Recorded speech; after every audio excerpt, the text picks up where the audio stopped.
A'udzu billahi minasyaitonir rajim. Bismillahirrahmanirrahim. Walladzina amanu wa 'amilus solihati sanudkhiluhum jannatin tajri min tahtihal anhar khalidina fiha abada. Eh,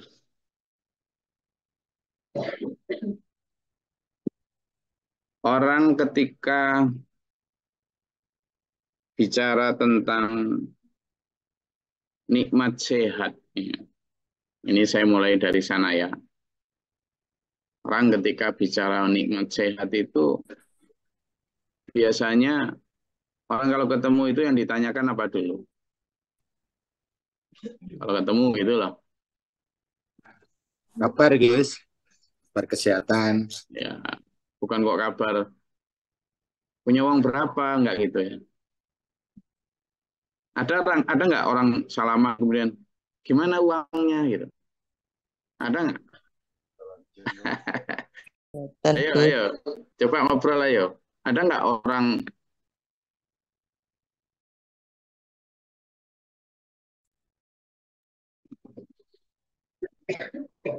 ngomongmu? Ya, ada nggak orang salaman gitu terus gimana uangmu gitu? Ada nggak? Nggak ada, Gus. Kira-kira apa ketika salaman gitu yang ditanya apa pertama? Sehat Bu. Katanya. Berarti kesehatan. Kesehatan berarti yang pertama. Terus setelah kesehatan biasanya ditanya apa? Anak. Berarti ya kadang ya anak ya pokoknya keluarga lah, iya toh? Yang nggak punya anak itu. Berarti yang paling utama ini belum bicara agama ini belum bicara tentang agama. Kita baru bicara tentang duniawi lah. Orang ketika ditanya ketemu pertama apa? Sehat. Berarti kesehatan tuh menempati urutan yang paling penting. Gimana sehat gitu. Terus setelah sehat yang ditanya kedua apa? Keluarga. Keluarga. Oke. Berarti yang ditanya kedua keluarga tuh. Berarti urutan yang paling penting dalam hidup ini adalah sehat. Yang kedua adalah keluarga. Baru ketiga yang lain-lain tuh apa biasanya? Kesibukan. Pekerjaan. Apa bukan pekerjaan tapi aktivitas biasanya. Ya. Belum spesifik pekerjaan, aktivitas. Sekarang sebenarnya nopo gitu. Aktivitasnya nopo gitu. Aktivitasnya nopo. Oh, kula namung ngeramut kucing. Memang niku. Ya kan? Memang dia ada orang yang aktivitasnya cuma ngeramut kucing. Seharian ngobrol dengan kucing itu ada. Ada yang gitu. Sampai seluruh kucingnya dikasih nama, mulai dari Mona, Mona Lisa, apa segala macam. Nah, setelah itu baru kemudian sekarang kerjaannya di mana dan sebagainya. Baru merambat ke sana itu.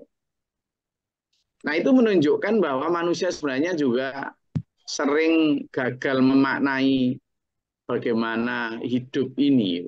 Belum sampai bicara agama. Belum. Baru bicara tentang manusia ya. Hidup di dunia sebagai manusia. Itu aja manusia banyak gagal.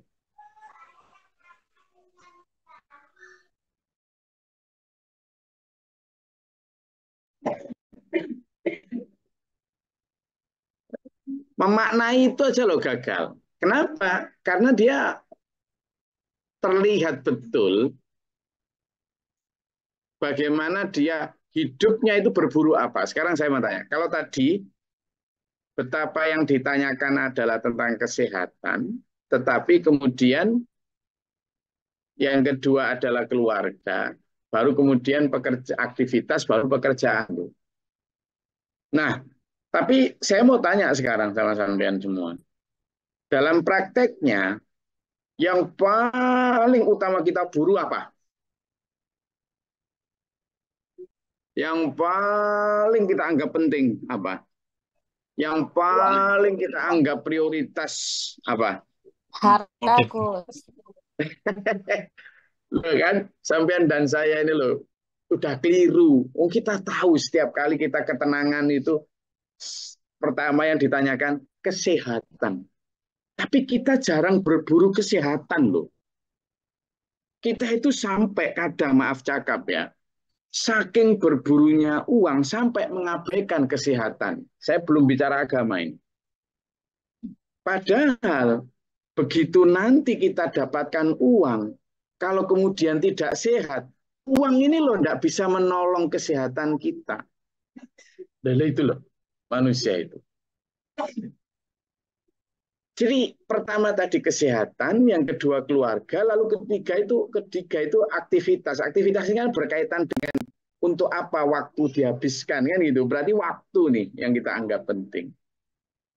Nah kita ini sering dulur kehabisan waktu, kehabisan kesehatan, bahkan kehabisan kesempatan bertemu dan berjumpa dengan keluarga karena kita berburu yang keempat nih. Apa? Pekerjaan dan uang. Padahal begitu kita dapat uang dan pekerjaan yang menghabiskan waktu kita itu, seringkali kita nggak bisa menikmati kesehatan, seringkali kita nggak bisa ketemu keluarga, seringkali kita nggak bisa menikmati waktu kita. Nah itu loh anomali yang dirasakan manusia itu loh. Itu sampai jangankan keluarga. Allah itu loh bertanya sama kita, ya bena Adam kata Allah. Ya bena Adam, mata ashgholabi kata Allah. Kamu itu loh, sewibukmu seperti itu loh. Lalu kapan kira-kira kamu mau akan sibuk denganku kata Allah. Kamu kapan akan sibuk denganku? Kok ndak noleh aku belas gadas. Kalau orang Lamongan itu nemen enggaknya itu disebut belas gadas. Pakai gadas gitu. Iya. Nah, saya akan kembali nanti merujuk ke ayat yang sedang kita bahas di ayat 122. Kalau sampean diiming-iming selama ini, kalau kamu beramal soleh, kamu akan dimasukkan surga. Gitu. Kemarin saya tanya, ketika sampean diiming-iming dengan kata-kata surga, nanti sampean akan mendapatkan rumah yang tiangnya dari emas. Pintunya bertahtakan berlian. Ya, masuk itu pasirnya itu pasir intan. Sampean akan mendapatkan tiap orang itu ardhus samawati wal ardh. Tanah seluas langit bumi. Kira-kira ketika sampean mendengar seperti itu di tengah masyarakat hedon, di tengah masyarakat yang pragmatis seperti sekarang ini, yang seolah-olah hanya bicara fakta dan realitas, kira-kira iming-iming seperti itu tadi itu sampean akan tampak sebagai angan-angan kosong atau realita? Ayo, saya mau tanya. Jujur. Ayo, se-Islam apapun sampean jujur. Angan-angan kosong. Oh, angan-angan kosong. Oke, Pak Burman dari Bengkulu ini. Angan-angan kosong. Omon-omon saja. Begitu ya? Nah, padahal nanti akan kita bahas bahwa ternyata justru sebaliknya. Buat Allah, apa yang kita kejar di dunia ini, itu omong-omong kosong, angan-angan kosong. Ya buktinya apa itu tadi? Kita itu kalau bertanya, yang kita prioritaskan penting adalah kesehatan, keluarga, dan waktu. Tapi ternyata yang kita kejar bukan itu. Akhirnya apa? Kita menemui angan-angan kosong tadi. Begitu kita dapatkan harta yang berlimpah yang kita dapatkan, kita sudah kehabisan waktu untuk keluarga, kita apalagi kehabisan waktu untuk Allah dan agama. Nah, kembali ke sini, Allah menjanjikan dulur, surga itu. Oke lah, ya. Kalau kita misalnya dijanjiin jannatin tajri min tahtihal anhar, surga yang mengalir sungai-sungai di bawahnya, mungkin kita nggak terlalu tertarik ya, karena banyak kebun yang mengalir di bawahnya sungai di dunia ini sudah banyak. Kebun yang di bawahnya mengalir sungai. Mungkin kita nggak tertarik. Gitu. Tapi gimana kalau sampean ditawari khalidina fiha abada? Sampean ditawari tawaran ketiga yang lebih menarik ini. Apa? Khalidina fiha abada. Sampean akan hidup di sana selamanya. Sekarang ketika sampean tadi bertanya, terus pun gimana kabarnya, sehat? Ketika bicara sehat itu bicara apa kita? Ketika minta didoakan sehat itu biasanya sama minta didoakan gimana? Minta doa sehat Mugi-mugi lah. sehat. Minta doa Mugi-mugi sehat. sehat sama moga-moga apa? Selain sehat apa biasanya apa dia? Rezeki banyak. Enggak, tentang sehat tadi loh. Umur panjang, Gus. Nah, umur panjang. Umur Panjang. panjang.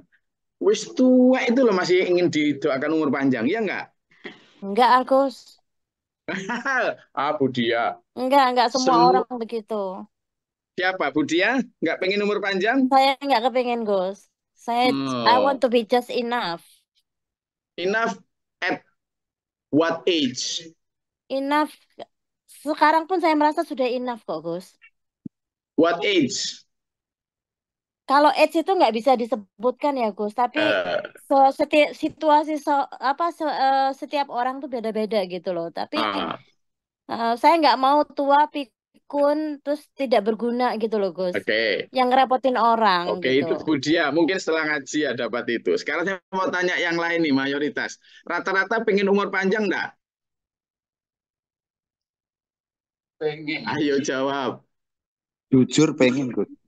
Pengen umur panjang. Ayo. Ada yang sudah tua itu loh merasa muda. Siapa coba ngacung? Pengen umur panjang, pengen sehat, pengen duitnya akeh, Gus.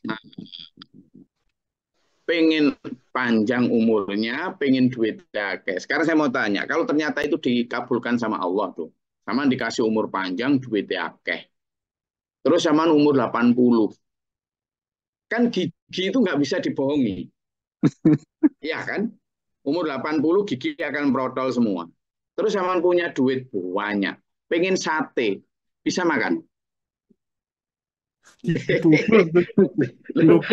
Simpelnya begitu saja. Apa Mas Ayu? Satenya dibubur. Ayo, sekarang kata Pak Jo di jus. Sekarang kita mau mencoba untuk berpikir logis tuh. Dan saya ini kadang nggak logis. Ini Pak Palik saya ini loh, Palik saya Pak Ali Haji Abdullah ini itu duitnya banyak itu. Pak Haji Abdullah itu duitnya banyak itu. Sekarang Pak Palik Tul. Palik Tul. Nyalain. Oke, sekarang Palik Tul sama sedang sakit ya Palik Tul ya? Sakit apa Palik Tul? Batuk. Nek wae batuk ngene iki makan rawon enak tak balik. Kalau makan mah enggak terganggu Gus, makan banyak, tapi yang enggak enak itu enggak bisa tidur. Nah, coba bayangkan duitnya akeh balik itu li. Beli spring bed harga 100 juta pun mampu, tapi gak iso turu. Coba sekarang, misalnya disuruh beli tidur, aku ben iso turu, aku bayar 5 juta, mau beliau ini. Tapi tidak ada orang jual tidur itu. Tidak ada. Tidak ada orang jual tidur. Obat tidur itu bukan untuk bikin tidur itu bikin pingsan. Tidur itu kan nyaman. Sama.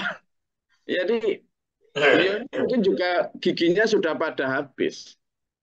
Artinya makan sate, nggak usah yang menikmati kekayaan untuk yang hebat-hebat. Nggak ada. Kemarin itu ada ibunya Mbak Saropa ke sini. Umurnya mungkin sudah berapa ya? Sekitar 80 lah, 70 sekian. Nah, sama anak-anaknya juga ke Bali. Nah, anak-anaknya pas waktu ya kita rekreasikan begitu, yang ibunya ditanya, "Nderek ta Bu, ikut ta?" "Mo, aku sepeduk Saropa ini udah ketemu Saropa ini sudah rekreasi terbaik." Jadi sudah ndak ada itu. Jadi ketika tadi misalnya sampean minta umur panjang, seberapapun duit yang sampean punya, paradigma tentang kenikmatan itu udah beda. Seberapapun yang sampean punya, ndak akan bisa membeli apa yang sampean inginkan. Sudah ndak ada itu. Yang tadi Budia sampaikan betul, begitu sudah mulai tua, sampean sudah ndak lagi bisa mandiri.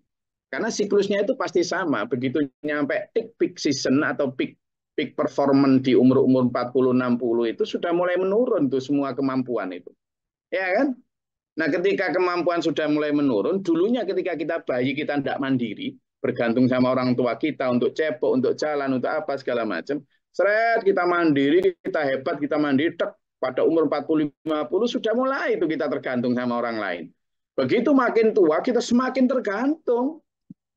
Jadi sampean itu sebenarnya ketika minta umur panjang itu sebenarnya sedang ingin, ya Allah buatlah orang lain repot karena aku, gitu itu berdoanya. Sedang begitu. Nah, Allah itu memberi janji, sampean akan diberi khalidina fiha abada. Apa yang kamu inginkan di dunia ini tidak mungkin tercapai di sini dengan casing sampean yang memang disposal ini. Memang diciptakan untuk sekali pakai. Apa yang kamu inginkan di dunia ini akan aku kasih. Tapi nanti bukan dengan casing atau jasad ini. Jasadmu ini memang aku desain ini akan menua, rambut memutih, untu perompal, hilang gitu kan. Kulit jadi keriput, meskipun kamu ke Korea untuk ganti kulit sekalipun, tetap akan keriput. Karena waktu ini memang sudah didesain untuk membuat sel-sel itu akan menua gitu loh. Nah, ketika kita dijanjiin khalidina fiha, ini biar kita ini tertarik sama apa janji Allah. Kita itu tertarik enggak sih itu loh. Wong kita sudah tidak ada satupun dari nenek moyang kita yang nggak mati, tapi kita masih tetap pengen umur panjang. Jadi yang kita inginkan itu nggak realistis itu.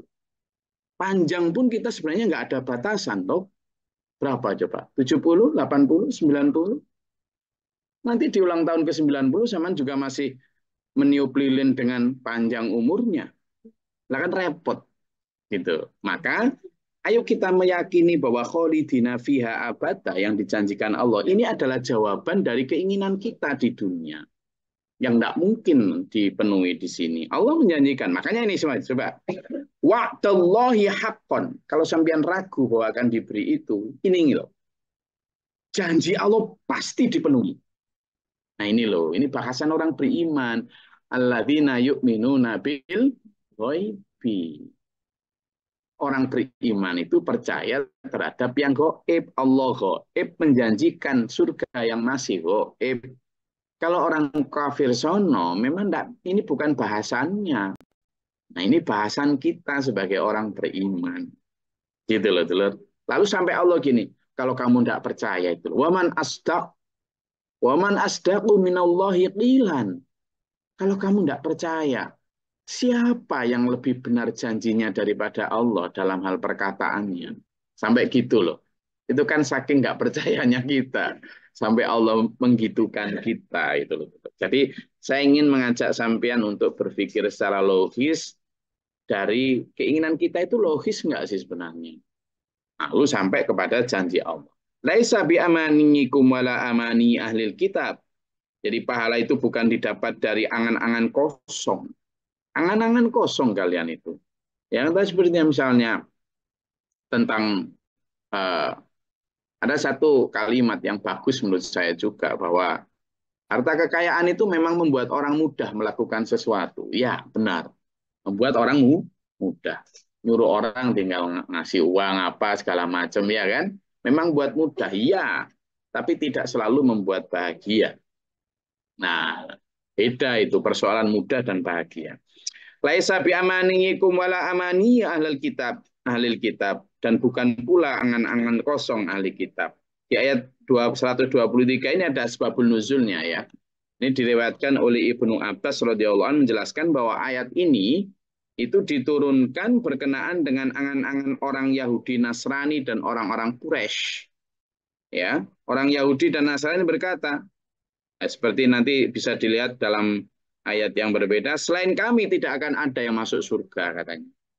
Lalu sedangkan orang Yahudi juga bilang begitu, selain orang Yahudi tidak ada yang masuk surga. Ketika berhadapan dengan kaum muslim, Yahudi Nasrani selalu berkata, selain kami Yahudi Nasrani tidak akan ada yang masuk surga. Sedangkan orang Quraisy malah berkata sebaliknya. Mereka mati, kami tidak percaya akan dibangkitkan setelah mati. Nah, maka angan-angan kosong inilah yang justru dianggap sebagai fakta oleh orang sekarang. Nah, kita ini mau jadi orang Quraisy yang nggak percaya bahwa dibangkitkan lagi setelah mati. Ternyata orang sekarang juga mengulang kembali paradigma orang-orang Quraisy Mekah saat itu, loh, yang nggak percaya dengan janji Allah, yang justru percaya setelah mati ya mati, sudah tidak ada urusan. Gitu. Dan ini cilakanya itu menjangkit orang-orang Muslim juga itu, kan bahaya gitu. Padahal Quran ini hanya penuh dengan janji-janji Allah, gitu ya. Makanya Allah berfirman, wa may ya'mal. Di situ may ya'mal su'an yujza bihi wa la yajid lahu min dunillahi waliyya wala nasira. Siapa yang beramal buruk maka akan dibalas sesuai dengan amal buruknya dan dia tidak akan mendapatkan penolong atau pelindung selain Allah. Wa may ya'mal minas solihati, sementara orang yang beramal soleh kebajikan min dzakarin au untha. Nah ini sampean dan saya itu sudah jangan ngikut-ngikut apa provokasi gender-gender yang seolah-olah Islam atau dunia ini ada yang ketidakadilan terhadap perempuan lah, ini sebagainya, mah laki-laki terlalu mengkooptasi. Islam itu sudah 1.500 tahun lalu, Mas Bro. Sebelum ada gerakan-gerakan feminisme bla bla bla yang seolah-olah memperjuangkan hak perempuan, Islam itu sudah memperjuangkan hak perempuan jauh sebelum mereka melek tentang hukum. Termasuk dalam hal ini selalu disebutkan min dzakarin au untha. Baik laki-laki maupun perempuan punya potensi, punya peluang, punya hak, right yang sama. Gitulah di hadapan Allah. Dan banyak itu di sana disebutkan as-solihati, as-solihina wal qanitati wal qanitina, terus banyak. Artinya sama. Asalkan wa huwa mu'minun, syaratnya itu dia beriman, maka faulaika, maka mereka itu zakarin au untha yadkhulunal jannah, mereka akan masuk surga. Punya hak yang sama untuk mendapatkan derajat di sisi Allah. Wala yudlamuna naqira, dan mereka tidak akan dizalimi sedikit pun. Jadi tidak ada itu nanti kemudian karena kamu perempuan, kamu didiskriminasi seperti ini, kamu laki-laki, kamu berhak begini, tidak ada.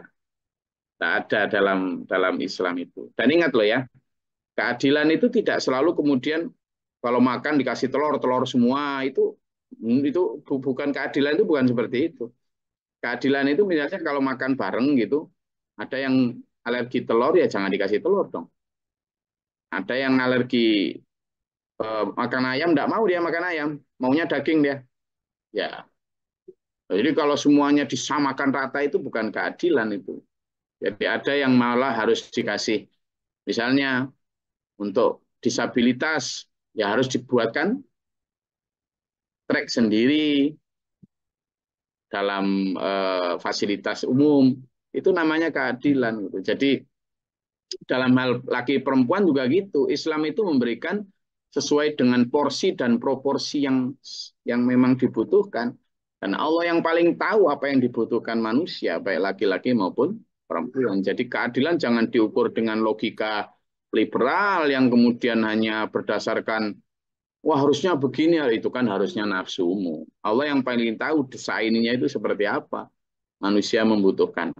Ya, saya rasa itu. Monggo, kalau ada yang mau disampaikan silakan. Izin Gus Luri. Bahasan pertama tadi menyebut bahwa ketika kita bertemu itu tanya kabar, kemudian tentang kesehatan dan aktivitas. Ini kan muaranya ke apa tuh namanya kebahagiaan sebenarnya, Gus. Sebenarnya konsep bahagia di sini itu bagaimana, Gus? Matur suwun. Jadi bismillah ya. Apa makna bahagia? Itu sangat subjektif sebenarnya, Bang. Sangat subjektif. Setiap orang itu tidak bisa dipaksakan untuk memiliki definisi bahagia.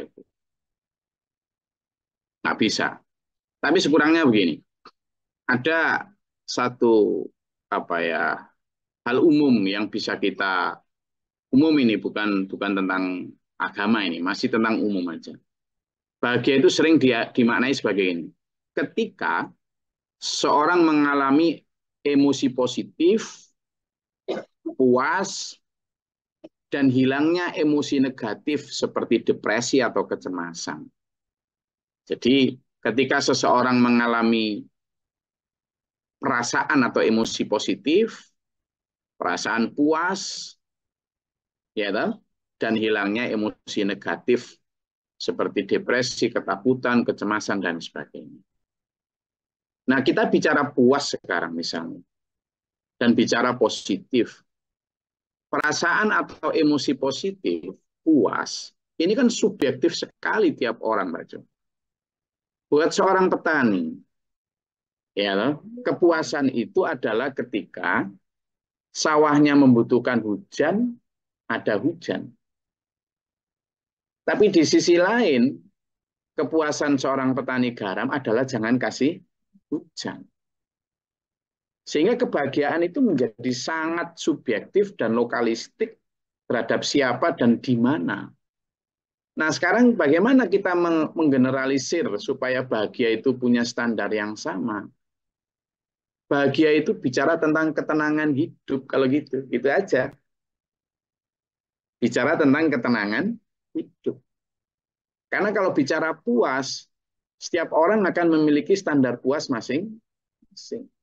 Maka ketika seseorang sudah mencapai ketenangan hidup, ketenangan nih ya, kedamaian hidup, di sana berarti orang sudah merasakan energi positif, emosi positif, dan perasaan puas tadi.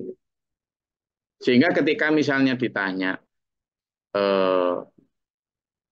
berapa uang yang sampean butuhkan untuk sampai pada tahap kaya, orang nggak pernah punya jawaban itu. Tidak ada satupun orang yang punya jawaban itu. Jadi saya pernah bertanya itu aja sama jamaah itu ya. Kalau menurutmu, tak tanyaan, kamu di dompetmu atau di saldomu punya uang berapa? 500.000. Menurutmu kamu akan merasa kaya itu ketika punya uang berapa? 10 juta. Karena belum pernah pegang uang 10 juta. Ya, ketika dia punya 100, coba. Tapi ada yang tanya, kamu punya uang berapa? 10 juta.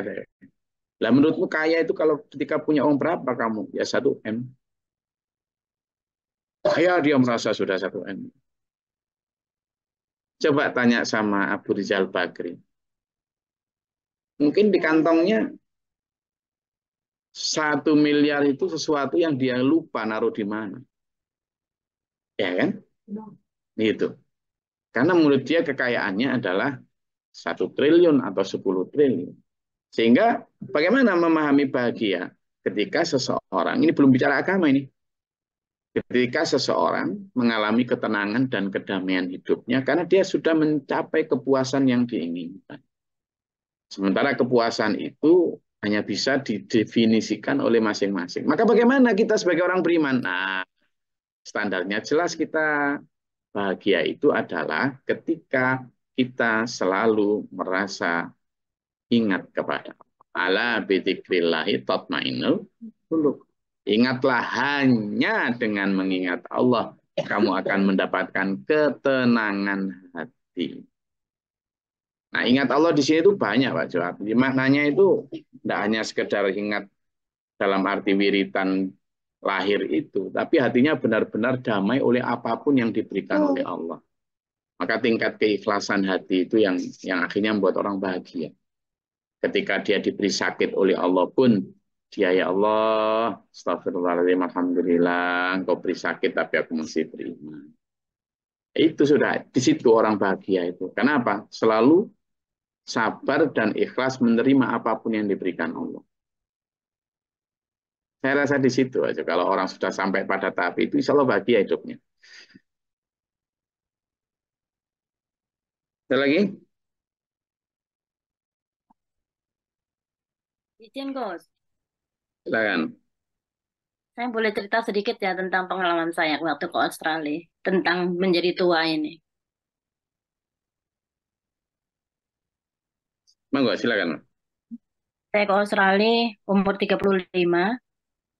Kemudian saya sekolah untuk bisa mendapat kerja ya. Di sini harus punya sertifikat kalau mau kerja.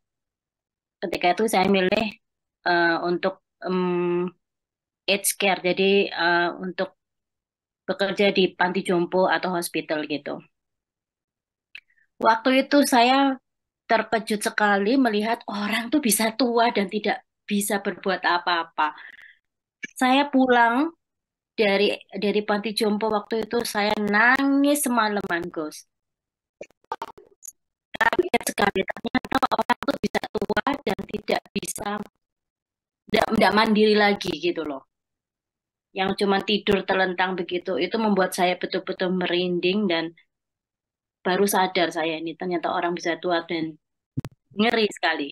Situasi yang saya nggak pernah di Indonesia, saya nggak pernah masuk panti jompo, saya nggak orang tua seperti itu. Kemudian saya juga bekerja di hospital kan. Di sana saya juga menemukan orang-orang penting yang tua dan sakit. Mereka semua punya uang miliaran, tapi uang mereka tidak bisa menolong mereka. Semua kesakitan dan walaupun dia punya uang miliaran, uang mereka tidak bisa menghilangkan sakit itu. Kemudian saya juga dikombin dengan ikut kajian ini, akhirnya harus balik semua ke Allah memang. Untuk apa uang ini? Banyak-banyak tuh, punya uang banyak pun juga nggak bisa nolong kok gitu. Dan itu saya lihat sendiri. Saya ketemu orang-orang penting yang profesor lah, dokter lah, yang orang top-top lah di masuk rumah sakit itu gitu. Yang punya jabatan, udah deh ngomong apa deh, uang, jabatan punya semua, tapi tetap akhirnya mereka sakit dan kesakitan. Yang kalau orang kalau nyun sewu ya, kalau non muslim itu kalau kesakitan itu malah teriak-teriaknya tuh kayak misuh-misuh gitu teriak-teriak. Kalau kita mungkin orang Islam istighfar gitu kan. Kalau mereka jadi di situ makin makin saya tuh ya Allah, saya selalu bilang ketika melihat mereka semua lagi kesakitan dan teriak-teriak atau swearing apa namanya? Misuh ya Gus ya. Ya. Itu saya selalu bilang ya Allah jangan matikan aku seperti ini ya Allah, matikan ketika aku masih kuat. Makanya saya selalu berpikir seperti itu, jangan bilang panjang umur dia. Ngeri. Pikir aja Gus Mantunwan. Ya, makasih. Jadi benar ya. Eh, kita memang seolah-olah bicara utopia ya, sesuatu yang seolah diawang, tapi enggak sebenarnya ya. Misalnya ya, bahagia itu apa? Bahagia itu ya ada yang mengatakan ketika bisa berbagi cerita seperti sekarang ini. Berbagi cerita. Nah, kalau orang kita beriman kan yang ngaji kayak gini berbagi cerita tentang Al-Qur'an loh. Gitu. Ini bahagia. Banyak orang yang tidak punya kesempatan untuk seperti kita. Bahagia itu apa? Yang kedua misalnya bahagia itu berkumpul keluarga.